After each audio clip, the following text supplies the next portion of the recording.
you have fibroids in your reproductive years, you may experience various symptoms. Commonly, we speak of pelvic pain or pressure, irregular menstrual bleeding, bloating, tiredness, and so on.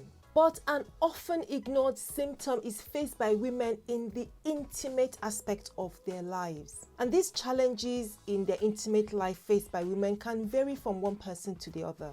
They can depend on the specific type of fibroids, their symptoms, and where the fibroids are located. So let's talk about 8 of the common challenges that women with fibroids might experience as it affects that intimate sexual part of their lives, and share some tips or strategies for communication, intimacy, or when it's the right time to seek professional help to get these problems addressed. Number 1 is pain during sex. Fibroids can cause pain and discomfort during sexual activity. This is often due to the size and location of the fibroid, stretching the womb and making it sensitive to contact during sexual intercourse. It's important to communicate openly with your partner about any pain that you're experiencing during sex. To overcome this challenge, you could try different positions, non-penetrative activities, and explore alternative intimate activities that may be more comfortable for you.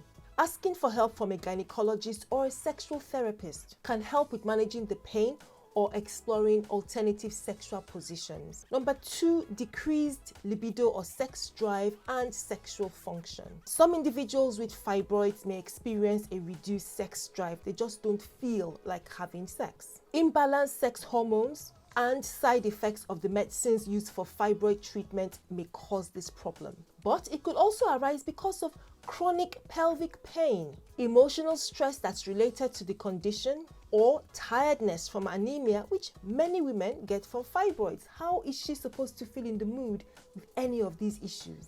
Changes in sexual function can also happen independent of the sex drive. By this, I mean that fibroids can affect sexual functioning, making it difficult to achieve an orgasm, or women experience vaginal dryness. Again, having open and honest communication with your partner about how you're feeling or what you're experiencing, or in this case not experiencing, is crucial. Please discuss any changes in sexual function with your partner. Once again, think about exploring different techniques. Use lubricants if the problem is dryness down below. Consider seeking medical advice to address some of these concerns. Don't be too embarrassed, because doctors have heard about this before and there may be a solution to this problem, and being afraid to talk about it is simply keeping you from getting a better version of yourself. Why not consider ways to increase intimacy that don't necessarily involve having sex? For example, cuddling, kissing, or engaging in other forms of physical affection.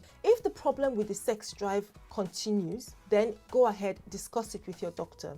It may be that they need to diagnose potential medical conditions that may be on the line. Check out my video here on causes of reduced sex drive in women to see some of these medical conditions. This might also be a good time for a sexual therapist to get involved if the problem with libido or reduced sexual function persists. Number 3, body image issues.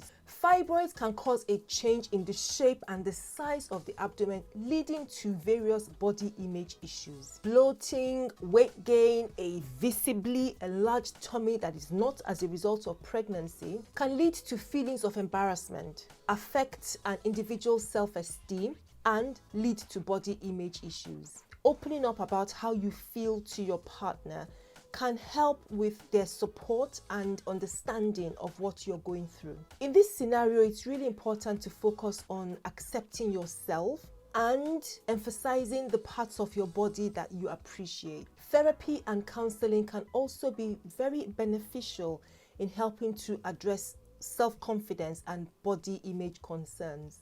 Number 4, the emotional impact. Fibroids are a chronic condition and they can take a very heavy toll. It can lead to feelings of anxiety, depression, and frustration, to name a few. Sometimes medical treatments are not working, or they might come with very serious side effects. Or even after having treatment like myomectomy, within a few months, the fibroids have started growing back. Studies suggest that within 12 months of having a myomectomy, up to 15% of women might see the fibroids come back. Talk about your emotional state with your partner emphasizing how much you need support and understanding at this time. Participate in activities that promote emotional well-being, regular exercise, relaxation techniques, even speaking to a mental health counselor can be helpful. And fifth, heavy menstrual bleeding. Remember that some ladies with fibroids don't show any symptoms. Other women experience heavy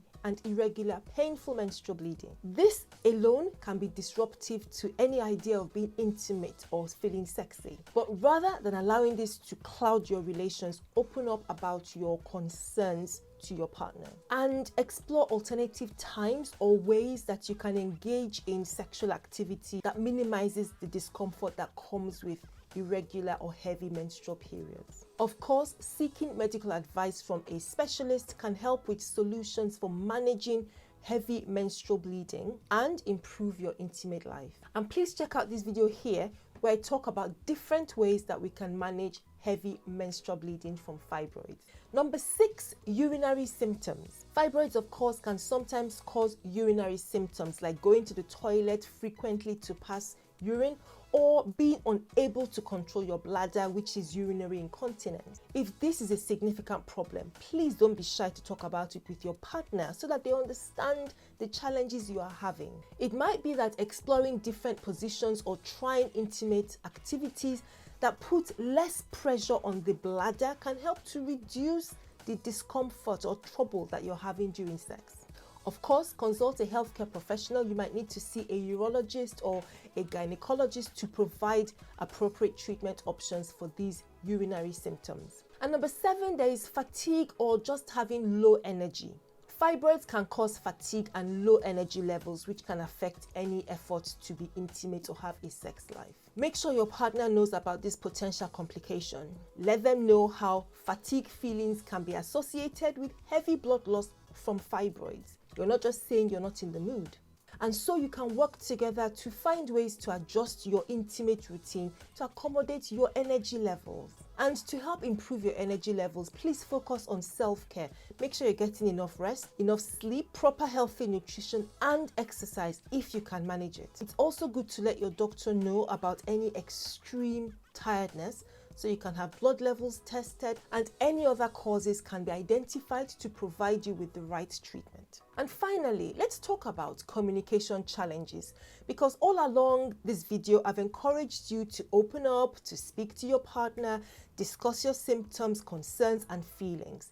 I know it's easier said than done, isn't it? Discussing intimate issues related to fibroids can be challenging, even with your loved one. But it's essential that you have a safe and non-judgmental environment for open discussion. Because believe me, the challenges of fibroids can put a strain on your relationship, affecting both emotional and physical intimacy. So regularly check in with each other. Don't assume.